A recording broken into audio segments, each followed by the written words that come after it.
நீங்கள் நிறைய சட்டமன்றம் பார்த்துருப்பீங்க. இப்போ திரு இபிஎஸ் அவங்க, திரு ஓபிஎஸ் அவங்க, ஜெயலலிதா அவர்கள், கலைஞர், காரசார விவாதம் இருக்கும். அதுக்குள்ளே ஒரு டேட்டா இருந்துகிட்டே இருக்கும்.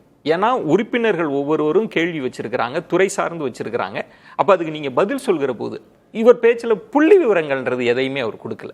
ஒரு தேர்தல் பிரச்சார பாணி இருக்கு, சினிமா பாணி தான் இருக்குன்னு எதிர்கட்சிகள் சொல்றது. ரீல்ஸ் ஒரு பேச்சில் 8 ரீல்ஸை கட் பண்ணலாம்பா, அப்படி ஒரு ஸ்கிரிப்டை ரெடி பண்ணி பேசியிருக்கார், வேற என்ன இருக்குன்னு கேட்குறாங்களே.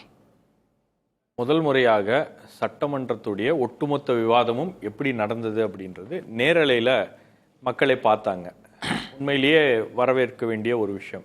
ஏன்னா கடந்த ஆட்சி என்ன சொல்லுச்சு, சட்டமன்ற விவாதங்களை நேரடியாக ஒளிபரப்பு செய்வோம் அப்படின்னு தேர்தல் வாக்குறுதியை கொடுத்தாங்க. அதுக்கப்புறம் சட்டமன்றத்திலேயே யாராலையும் தீர்க்க முடியாத ஒரு கோளாறு, அந்த கேமராவில் ஏதோ ஒரு கோளாறு, டெக்னிக்கல் கிளிச்சு, அது இந்தியாவிலேயே உலகத்திலேயே இருக்க எந்த டெக்னீஷியனாலையும் அதை சரி செய்ய முடியாத அளவுக்கு ஒரு டெக்னிக்கல் பிரச்சனை வந்து சட்டமன்றத்தில் இருந்துச்சு. அது முதல் முறையாக தீர்க்கப்பட்டிருக்கு அப்படின்னும் போது தாவேகா அரசை பாராட்டியாக வேண்டிய ஒரு கட்டாயத்துக்கு பத்திரிகையாளராக நாங்கள்லாம் வந்து கடமைப்பட்டிருக்கோம்னு நினைக்கிறேன். காரணம் என்னன்னா, ஊடகங்கள்ல அந்த விவாதங்கள் நேரடியாக ஒளிபரப்பு செய்யப்படுகிறது. நீங்க சொல்றதுல ஒரு கூடுதல் தகவல், அன்னைக்கு விஜயகாந்த் அவர்கள் ஜெயலலிதா இருக்கிறப்ப கேட்டாங்க, உங்களுக்கு லைவுக்கு தான் காஸ்ட், அவங்க வந்து காஸ்ட் அதிகம்னே நான் ஃப்ரீயாவே கொடுக்குறேன்னாங்க. ஆனா அது எப்போதுமே கடப்பிலேயே தான் கடந்தது. இப்ப நேரடியாக பார்த்துட்டாங்கன்னு சொல்றேன். நேரடியாக சட்டமன்றம். ரெண்டாவது, உண்மையிலேயே இந்த சட்டமன்றத்தை ரொம்ப சிறப்பாக நடத்தி முடித்திருக்கக்கூடிய ஸ்பீக்கர் திரு ஜேசிடி பிரபாகரன் அவர்களுக்கு உண்மையிலேயே வாழ்த்து தெரிவிக்க வேண்டியிருக்கு. காரணம் என்னன்னா, ரொம்ப ஃபேரா அந்த மன்றத்தை நடத்தி முடித்திருக்கிறார். உண்மையிலேயே அதை பார்க்கும்போது நமக்கு அது தெரியுது. ஏன்னா கடந்த காலங்களில் நம்ம சட்டமன்றத்தை பார்த்துருக்கோம், ஸ்பீக்கருடைய ரோல் வந்து ரொம்ப அக்ரெசிவாக இருக்கும். ஸ்பீக்கர் வந்து எதிர்கட்சிகளை பேச விட மாட்டார். எதிர்கட்சிகளுக்கு கொடுக்கின்ற அந்த வாய்ப்புகள் அப்படின்றது வந்து மறுக்கப்படும். சில சமயங்களில் பேச அலோவ் பண்ண மாட்டாங்க, பாயிண்ட் ஆஃப் ஆர்டர் கேட்பாங்க, பாயிண்ட் ஆஃப் ஆர்டர் கொடுக்க மாட்டாங்க. அதுலேயே ஒரு சலசலப்பு என்பது இருந்து கொண்டே இருக்கும். இந்த சட்டமன்றத்தில் அதற்கான வேலையே இல்லாத மாதிரி ஓரளவுக்கு கொஞ்சம் நல்லா மேனேஜ் பண்ணி அந்த அவையை கொண்டு போயிட்டார். முதலமைச்சருடைய உரையில் நீங்கள் சொல்கிற மாதிரி டேட்டா பெரிய அளவில் அவர் கொடுக்கல. ஒரு மாதம்தான் ஆகுது ஆட்சி அமைந்து, பெரிய அளவுக்கு டேட்டா அவரால் என்ன கொடுக்க முடியும், என்ன பண்ணியிருக்கோம் அப்படின்ற சில விஷயங்களை ஒரு மேற்கோள் காட்டி பேசி இருக்கிறார். திட்டங்களை கொண்டு வந்திருக்கோம். குற்றச்சாட்டுல புள்ளி விவரம் இல்லாம இல்ல அவதூறு அள்ளி வரைக்கிறார். அதாவது நாங்க என்னென்ன பண்ணியிருக்கோம் அப்படின்றத ஒரு பட்டியலை அவர் வெளியிட்டு இருக்கிறார். இப்ப என்ன தாவேகா அரசு செய்து கொண்டிருக்கிறது அப்படின்னா, கடந்த கால அரசாங்கங்கள்ல செய்திருக்கக்கூடிய பல்வேறு விஷயங்களை அவர்கள் மாற்றி அமைத்துக் கொண்டிருக்கிறார்கள்.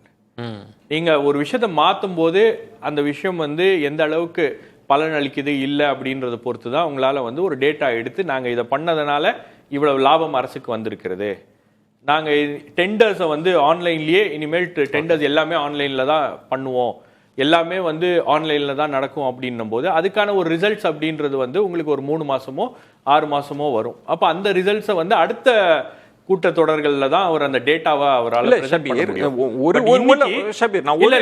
இன்னைக்கு அவருடைய பேச்சில் ஒரு உறுதித்தன்மை இருக்கிறது. தன்னை அசர்ட் பண்றாரு.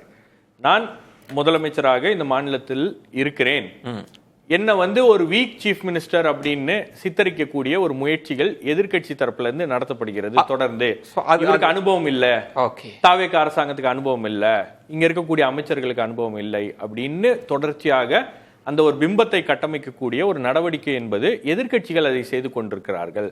இன்னொன்னு எனக்கு அதை வந்து அவர் சரி பண்றாரு. நீங்க சொல்றது அசர்ட் பண்றாருன்றது ஒரு காரியத்தோட வந்திருக்கோம். இல்ல அந்த மெசேஜ் எனக்கு புரியுது, மெசேஜ் அதை கொடுக்குறாரு. இதுல என்னன்னா, இப்ப எதிர்கட்சிகள்லாம் அமைதியா உட்காந்து கேட்டுட்டே இருக்கிறாங்க.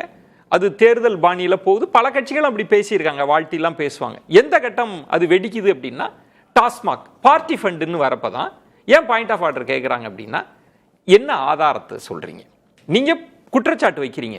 பொதுவாக அப்படி புள்ளி விவரங்களோடு தானே வைப்பாங்க. அப்படி இல்லைன்னா புள்ளி விவரத்தை சேகரிச்சுட்டு தானே நீங்க வைக்கணும். இது தேர்தல் பிரச்சார பாணியில அடிச்சு பேசுற மாதிரி இருக்கு. பார்ட்டி ஃபண்ட் வாங்கப்படுகிறது அப்படின்னு அண்ணன் செந்தில்வேல் அவர்கள் பேசும்போதே பார்ட்டி ஃபண்டுன்னு ஒரு விஷயம் இருக்கு அப்படின்றத உறுதிப்படுத்துறாரு. இல்ல நான் சொன்னது இல்ல அவர் என்ன சொன்னாரு, நான் முடிச்சிடுறேன். அவர் என்ன சொன்னாரு, ஒரு வார்த்தை, பார்ட்டி ஃபண்ட் இவ்வளவு பார்ட்டிக்கு வந்துட்டு இருந்துச்சு, பார்ட்டி ஃபண்ட்னு ஒரு விஷயம் இருக்கிறது அப்படின்றத உறுதிப்படுத்துறாரு. ஒரு நிமிஷம் சிபி, ஒரு வார்த்தை முடிச்சிடுறேன். ஆனா முதல்வர் உறுதிப்படுத்தல. இல்ல முதல்வர் உறுதிப்படுத்தி சொல்றாரு, பார்ட்டி ஃபண்ட் வாங்கிட்டு இருந்தாங்க, அப்படின்ற அந்த கட்டத்தில் அவரை பேச விடாமல் தடுத்தது எதிர்க்கட்சிகள். அந்த வார்த்தை வந்து ட்ரிகர் ஆயிருச்சு. இல்ல அவரு ஆதாரம் கொடுக்கலாமே சார். பார்ட்டி ஃபண்டு இல்ல அதுக்கு இல்ல சார் ஆதாரம் தாங்க. பார்ட்டி ஃபண்டு அப்படின்றத ஒண்ணு கலெக்ட் பண்றாங்க அப்படின்றது எல்லாருக்கும் தெரிந்த விஷயம். அது இந்த ஆட்சி அந்த ஆட்சின்னு கிடையாது. கடந்த ஆட்சி காலங்கள்ல அதை செய்து கொண்டிருக்கிறார்கள். இத யார் பேசுறாங்க அப்படின்னா, நீங்க வந்து பிடபிள்யூடில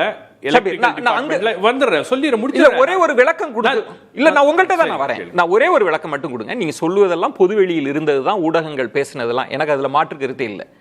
நம்ம ஒரு முதல்வரின் பதில் உரையில எங்க நம்ம பார்ப்போம்னா, ஜெயலலிதா அவர்களே, கலைஞர் அவர்களே தேர்தல் மேடையில் அதெல்லாம் பேசுவாங்க.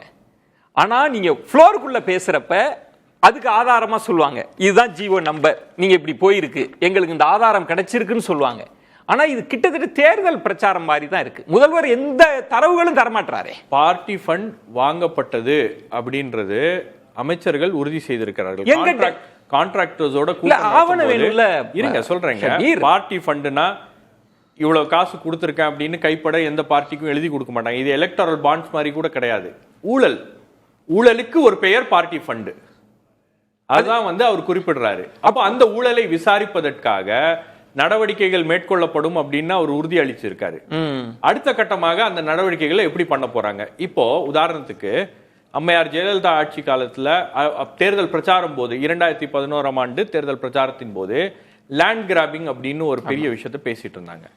லேண்ட் கிராபிங் அங்கங்க வந்து மக்களுடைய, எளிய மக்களுடைய நிலங்களை பிடுங்கிட்டாங்க, அரசியல்வாதிகள் பிடுங்கிட்டாங்க அப்படின்னு வந்த உடனே என்ன பண்ணாங்க? லேண்ட் கிராபிங் செல்லுன்னு ஒரு செல்லை உருவாக்குனாங்க. உருவாக்குனதுக்கு அப்புறம் அதை கம்ப்ளைண்ட்ஸ்லாம் விசாரிச்சாங்க.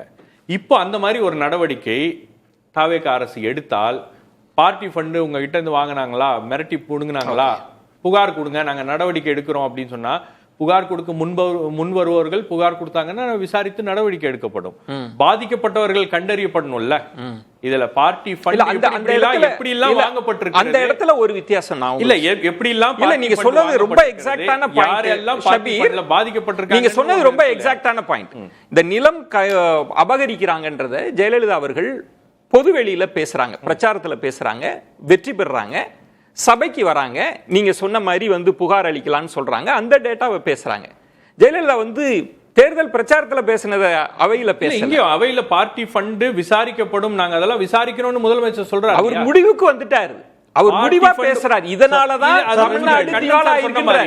கண்ணன் சார் சொன்ன மாதிரி அரசாங்கத்துக்கு வர வேண்டிய பணம் என்பது பார்ட்டி ஃபண்டா வேற ரூட்ல போயிருக்கு அப்படின்றத நாங்க விசாரிச்சு நடவடிக்கை எடுப்போம் அப்படின்றாரு. ஏதோ ஒரு விஷயங்கள்ல பணம் அரசாங்கத்துக்கு வர வேண்டிய பணம் என்பது அரசியல் கட்சிகளுக்கு லஞ்சமாக போயிருக்கிறது அப்படின்றத உறுதிப்படுத்தி இருக்காரு. அப்ப அந்த விஷயங்கள் குறித்து விசாரிக்கப்பட வேண்டும் அப்படின்றது ஒரு கரெக்ட் அப்படின்றது விசாரிக்கப்பட வேண்டும். நீங்களும் விரும்பணும், நானும் விரும்பணும், பொதுமக்களும் அதுல இந்த விஷயங்கள்லாம் வந்து இதுவரைக்கும் மன்றத்துல பேசவே படல. கடைசியா எப்ப பார்ட்டி ஃபண்ட் பத்தி சட்டமன்றத்துல பேசினாங்க சொல்லுங்க? இல்ல அங்கதான் இல்ல சட்டமன்றத்துல கடைசியா பார்ட்டி ஃபண்ட் பத்தி யார் பேசலன்னு சொல்றேன் ஷபீர். ஏன்னா இரண்டு கட்சிகள் ஷபீர் நான் என்ன சொல்றேன்னா ஷபீர், இப்ப செந்தில் அவர்கள் சொல்றாங்கல்ல தாவேக அரசும் பார்ட்டி ஃபண்ட் வாங்குதுன்னு சொன்னாங்கன்னா நீங்க என்ன கேட்பீங்க செந்தில்ட்ட? ஆதாரம் கேட்பாரு. அதுதான் அவங்க கொடுக்கணும், அவங்களுக்கு ஆதாரங்களோட தான். அவர் என்ன சொல்றாருன்னா, நாங்களும் விசாரிச்சு இல்ல சார், நாங்களும் விசாரிச்சு 6 மாசத்துல கொடுக்குறோம், பார்ட்டி ஃபண்ட் போயிட்டு இருக்கான் அப்படின்னு செந்தில் சொன்னார்னா, அது அவையில சொன்னார்னா நீங்க எப்படி பாப்பீங்க? அதை பார்ட்டி ஃபண்டுக்கு பணம் போயிருக்கு நடவடிக்கை எடுக்கப்படும்.